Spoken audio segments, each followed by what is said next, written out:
bothering you? Okay, we're rolling right now, so we're ready to begin. Okay. So Garvey, thanks for being here with me today. Thank you for having me. Oh, my pleasure. I've enjoyed having you. Now, let's open up and talk a little bit about the law and why you decided to get into the law. What was it in the early part of your life that made you kind of angle that way? Probably Perry Mason. I want you to speak a little bit louder. Probably Perry Mason. Okay, Perry Mason. No, I mean, Perry Mason, episode after episode after episode, and then an interest generally in the correctional institutions that put people away for long periods of time, and maybe someday grown up and be able to do something about that. I just hold for just a second, Rick. How Yeah, I want to stop for a second, Right. actually.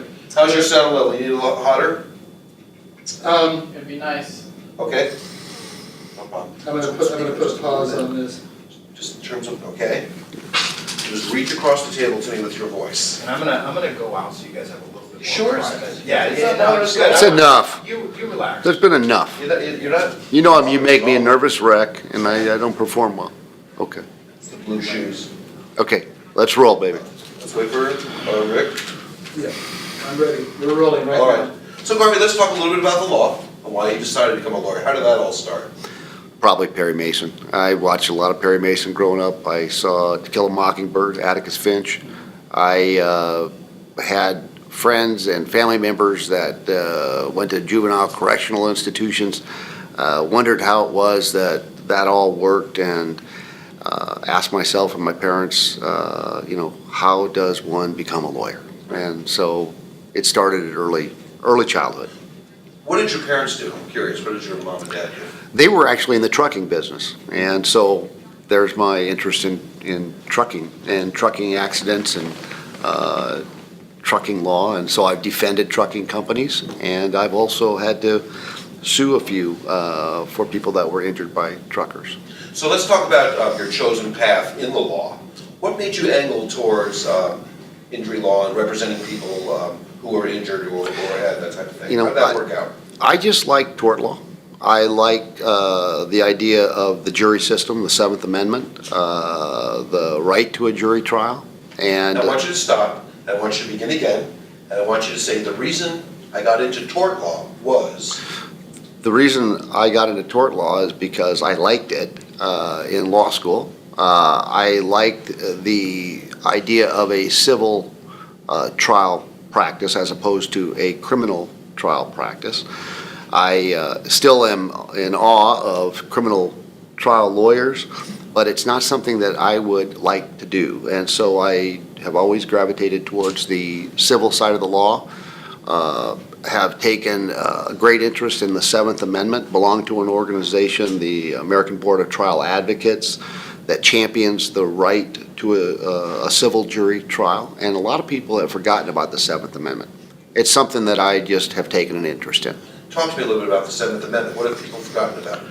People have forgotten that you have an absolute. About the Seventh Amendment. People have forgotten about the Seventh Amendment in this country, and really they are curbing back on the right to one through all forms. And it's not that you shouldn't mediate and settle cases. You should, wherever possible. But where you have the absolute right to a jury trial, you ought to take a hard look and say, do I believe enough in that jury system? I happen to still believe in the jury system. And I happen to believe that most of the time, the jury gets it right. Every once in a while, the jury gets it wrong. But across the world, people are trying to duplicate our jury system. Some try to do it by boards and commissions, and some do it by committee, and we do it with just everyday people judging the actions and inactions of others. And I tell juries that oftentimes at the very beginning of an opening statement, that there's no better system in the whole world than our jury system. Interesting. Rick, how am I doing on audio level?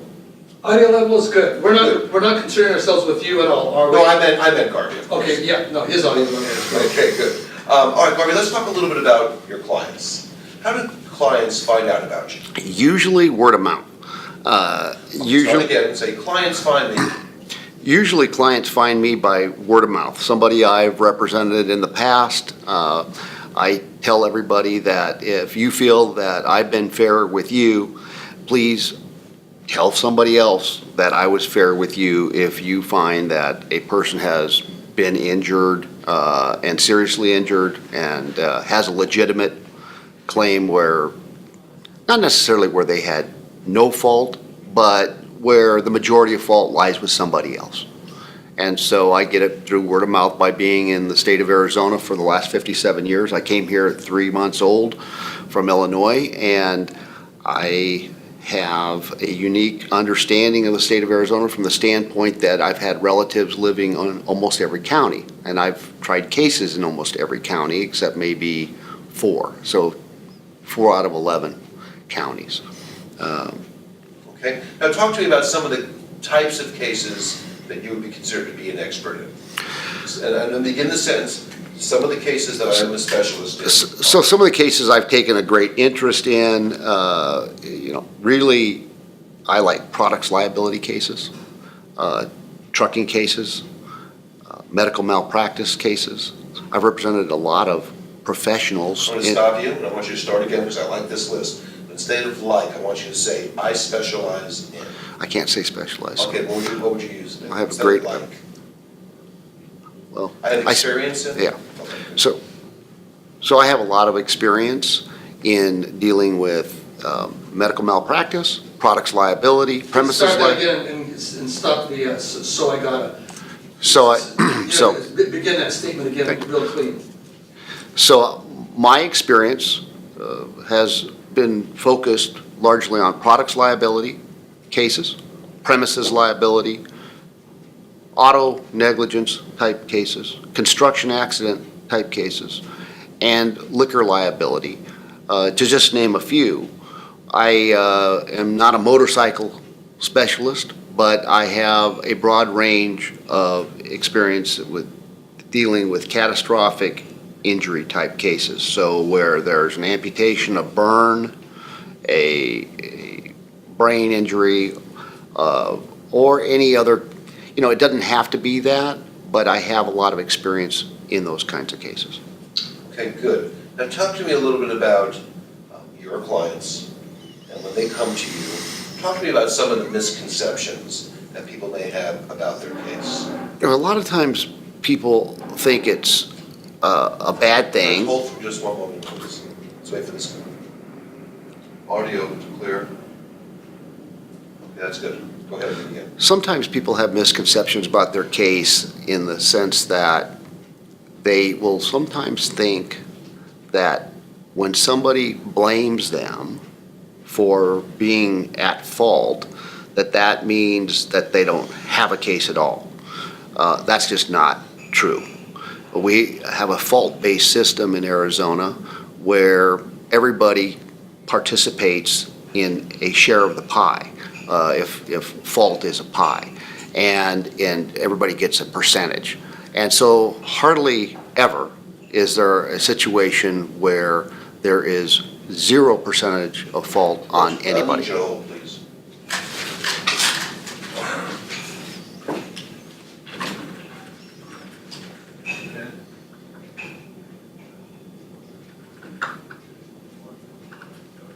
If I can hear him clinking and clanking.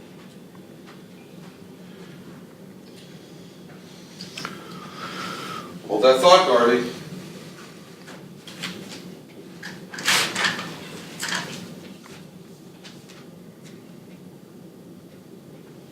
Okay, here we go.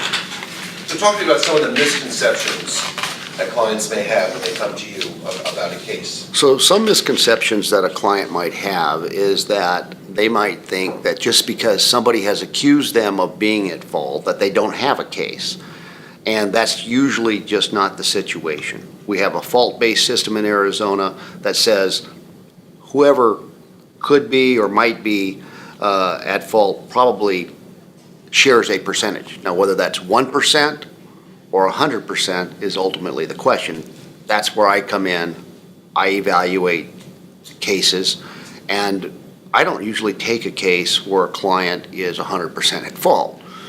But if a client is 50% at fault or 30% at fault, but is seriously, seriously injured, that means there's money out there to pay for their medical bills and to set themselves up for the future where they are possibly disabled and possibly need a form of compensation in the future.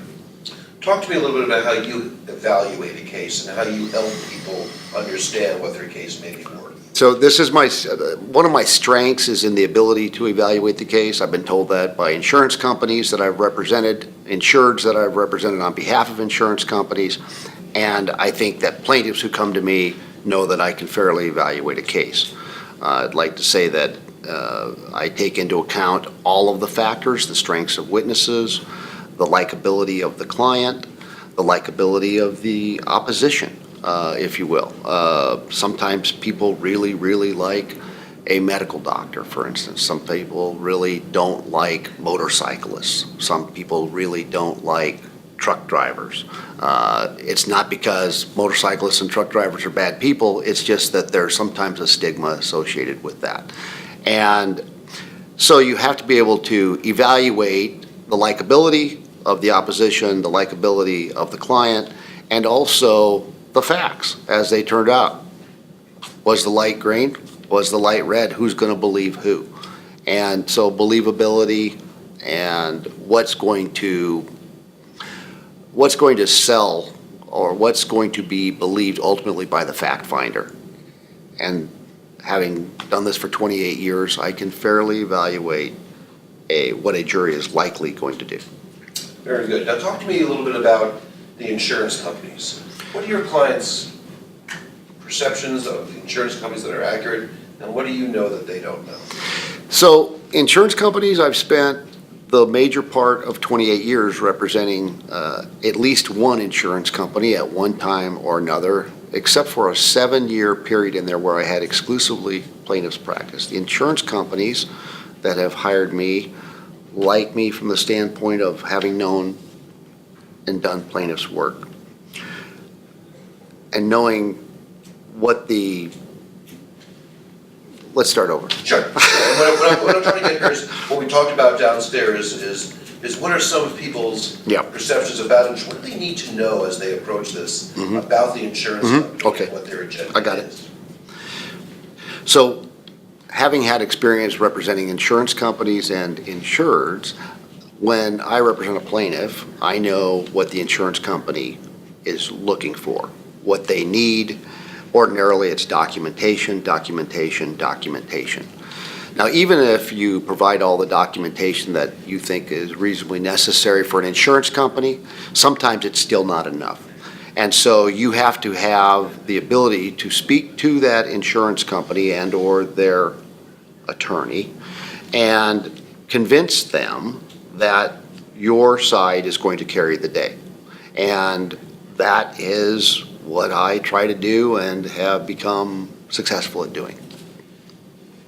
And when it comes to a person taking on an insurance company by themselves, why wouldn't they do that? Why shouldn't they do that? Hold on, Okay, we're gonna do a restart. all righty. Thank you, Rick. I want to ask you why they need an advocate like you. I'm gonna- And we're started, ready to go. So talk to me about why a person who might be injured or might have a claim shouldn't talk to the insurance company, shouldn't deal with the insurance company directly. So a person should not try to represent themselves in a serious injury case against an insurance company because, much like we are taught in the criminal law, that everything you say can and will be used against you to convict you. Same is true for a person who's been seriously injured, gets on the phone and gives a recorded statement, for instance. Everything you say can and will be used against you.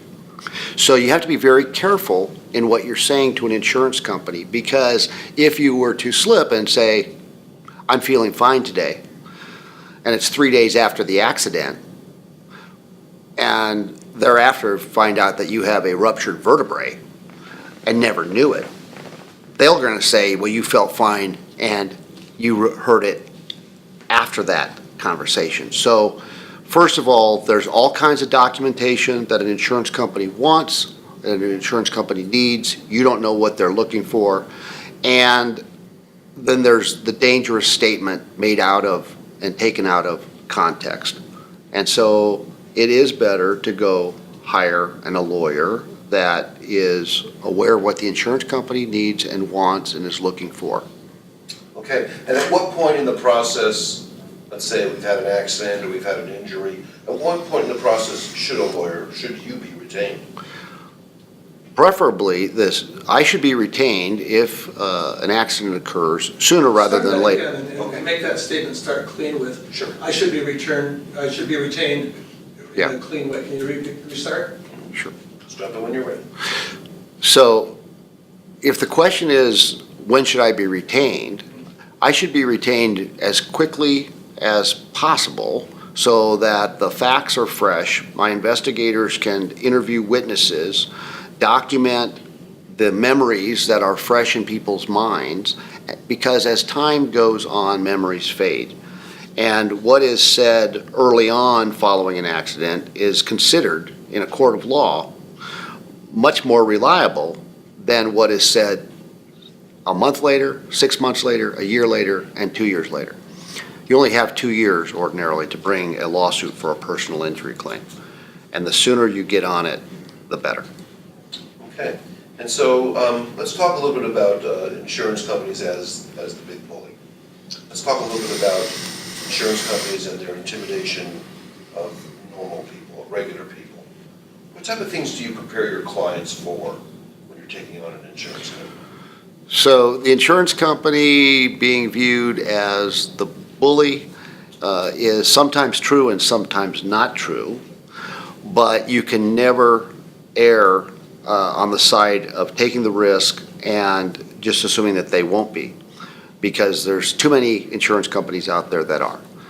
And you have to be ready to make accurate statements and guard the statements that you're going to make so that the company and people, so that you're consistent. And you want to be consistent in your statements that you make concerning how the accident occurred. Okay, and talk to me now a little bit about the goals of the insurance company. What are they trying to do? One of the goals of every insurance company on every single claim, I can promise you, is to pay the least amount of money that they have to pay. That is true when I represented them, and as I represent them, my goal is to pay the least amount of money. And I make no bones about it, everybody knows it. But how you get there is the thing that you really have to strive for, to do it in a fair way, so that you don't bully and so that you aren't perceived as the bad guy when you're representing an insurance company. When you're on the plaintiff side of things, you have to assume that their goal is to chisel you down and wear you down and wear your attorney down to the point where they are spending more money, where your attorney is spending more money than the case is worth. And that's what an insurance company's goal is oftentimes focused upon. And what type of tactics do they use? Well, they'll delay, they'll deny. Insurance companies will start. Insurance companies will deny and delay payment as long as they possibly can. Anything, there's no saying deny, delay, don't pay. There's at least one insurance company out there whose motto used to be that. But you have to realize that that's what an insurance company's goal is to keep as much money in their bank accounts as possible and for as long as possible. And sometimes it behooves an insurance company to resolve a case early if it's a clear case of liability. Talk to me now about the difference in percentages or numbers between cases that go to trial and cases that settle. During the last 7 years, there has been a growing trend towards settlement of all personal injury cases. It's only the rare case, probably 2 to 3%, I think is the most recent statistic, that actually go all the way to a jury trial. And I've been to seminars where judges down at the Superior Court in Maricopa County are coming in and saying, hey, take your case to trial if you believe in the cause, because 97% of all of them are settling. And it's not that they need more business down there, because these judges have plenty to work on. It's just that the jury system is more and more not being trusted. Rick, can we take just a quick break? Yeah, let's take a break. Okay, very good, Garvey. Okay, we're recording. All right, so Garvey, let's talk a little bit about your pro bono activities, some of the things that you do beyond commerce, using your skills and your skill set. So I represent indigent people, people who cannot afford an attorney on an hourly basis. And I do it for all the reasons I went into the law, to fight the bully, to give people an equal shot at the justice system, because everybody's supposed to have an equal fair share of justice. And access to the legal system is actually very expensive. And most people can't afford it. And so if I represent people on a contingency fee, I can represent them for free until the end of the case. On the other hand, maybe it's not a contingency fee case. Sometimes it's just showing up for somebody who can't afford to do their own traffic ticket, or maybe cannot afford to consult with an attorney or doesn't know how to get in with an attorney, so I'll make an introduction to maybe a domestic relations attorney or a criminal attorney. So sometimes it's just little things, an hour here, 2 hours there, and sometimes it ends up being 20 hours here and 20 hours there. Okay, very good. All right, I'm going to shift gears a little bit and talk a little bit about Salt River Project Council. And I'd like for you to begin questioning. I became interested in the Salt River Project Council when? So I became interested in the Salt River Project Council in probably 2000. Start again. So the Salt River Project Council is something that's always interested me, and I became interested in the council itself in probably 2000. I didn't get on the council until maybe 2009. I'm a district representative for District 4 on the council, one of 3 council members from that district. And it comes from a lifelong interest actually in the Salt River Project. Talk to me about that lifelong interest. How did it start and how did we get here today? So my lifelong interest in the SRP started probably when I was in first grade. And they were part of our educational system over in the Washington School District where I went to school. And they donated book bags and this sort of thing and taught us early on about the importance of conservation. And so as I have grown older and been involved in the SRP, I found out that their theme is still the same, that water conservation is as important today as it was in the 60s. And I just enjoy being part of the process of educating myself on how can we provide electricity in all of its various forms that we can generate it, whether it's wind, solar, water, nuclear, or coal-powered. Natural gas is another form of generating electricity. But in that regard, and we have an electric company that basically props up and supports the water delivery system. We live in a desert that has running and flowing water along all of the canal banks and along all the roadways, and we live in a desert that is basically green, and it's green because of the SRP.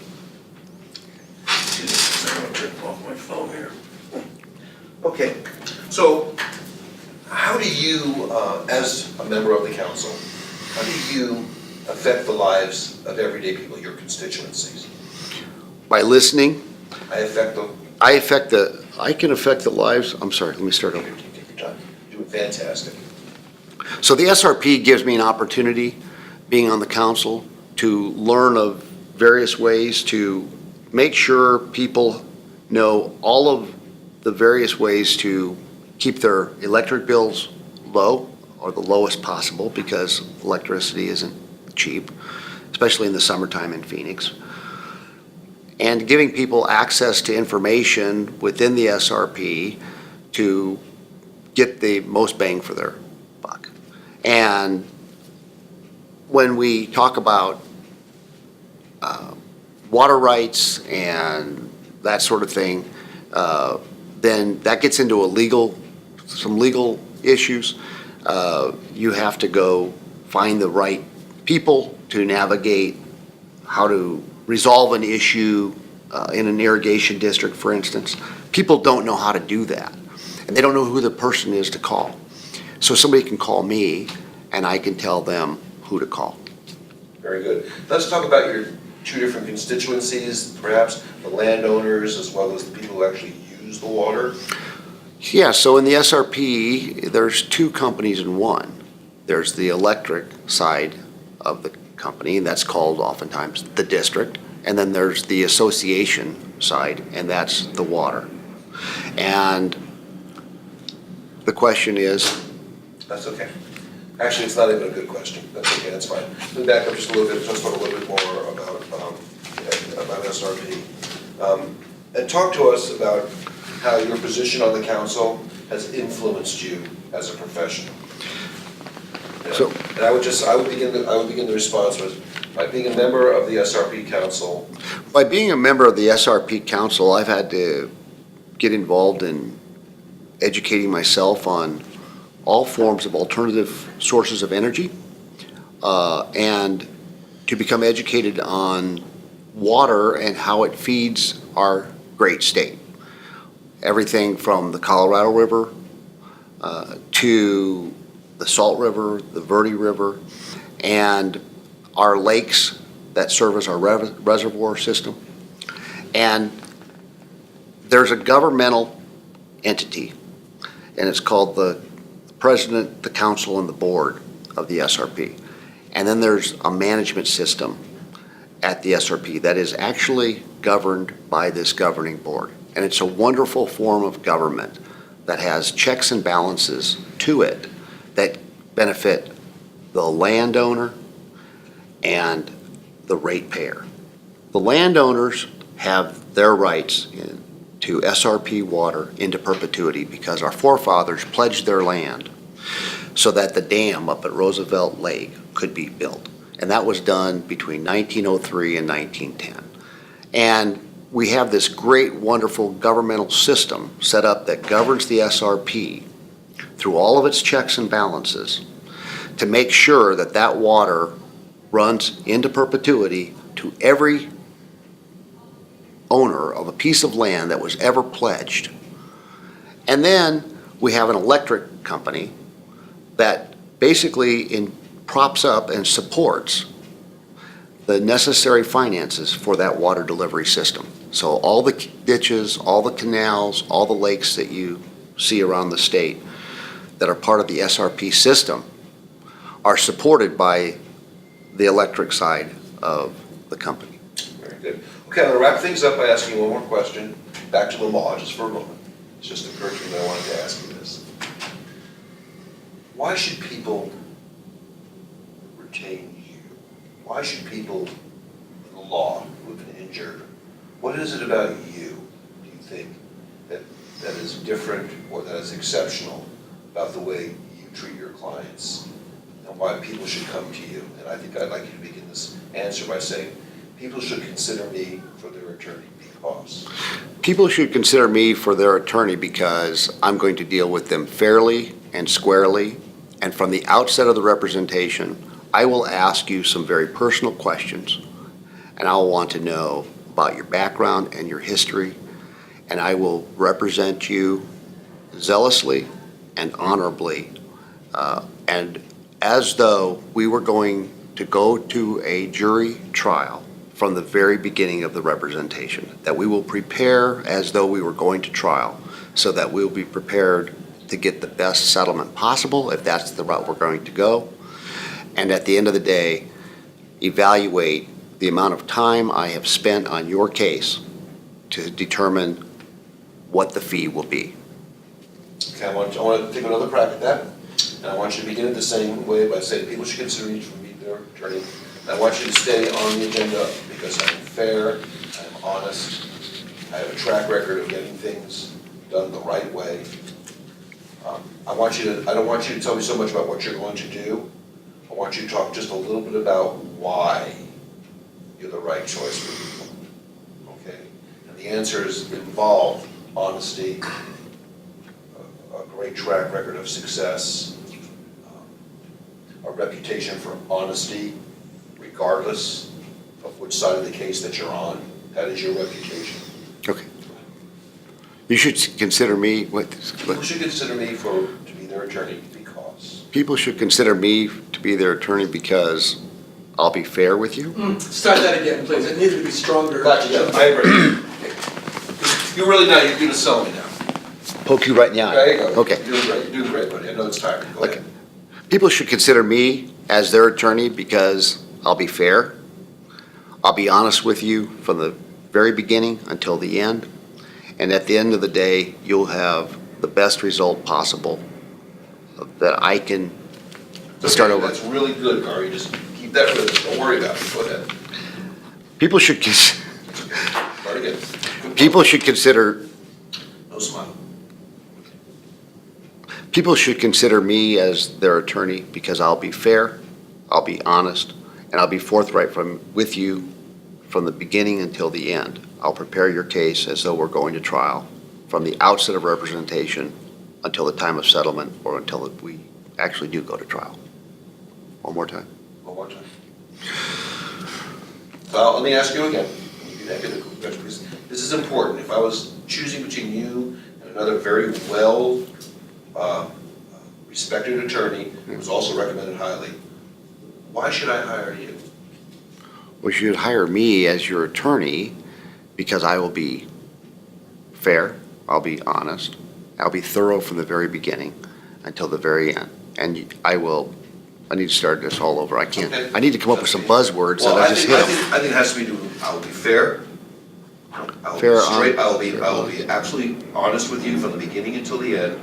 And you can count I'll be on- you fair, can straightforward. I count don't like the word honest because on- No, because obviously, I'll be fair, I will be straightforward. fair and straightforward to you, and you can count on the 40, is it 30 years of experience I've had right here in Arizona to see us through Okay, together. we're gonna do a restart. Yes, sorry. So why should I consider you to be my attorney, Mr. Garvey? We're recording. Oh, I'm sorry. And we are recording. Okay, why should I consider you then? You should consider me for your attorney because I'll be fair, I'll be straightforward from the very beginning, and I'll get you the maximum possible amount on your case after a fair and complete and thorough evaluation. Cut, that's great, that's fantastic. All right, want to do your Okay, let's talk for a second.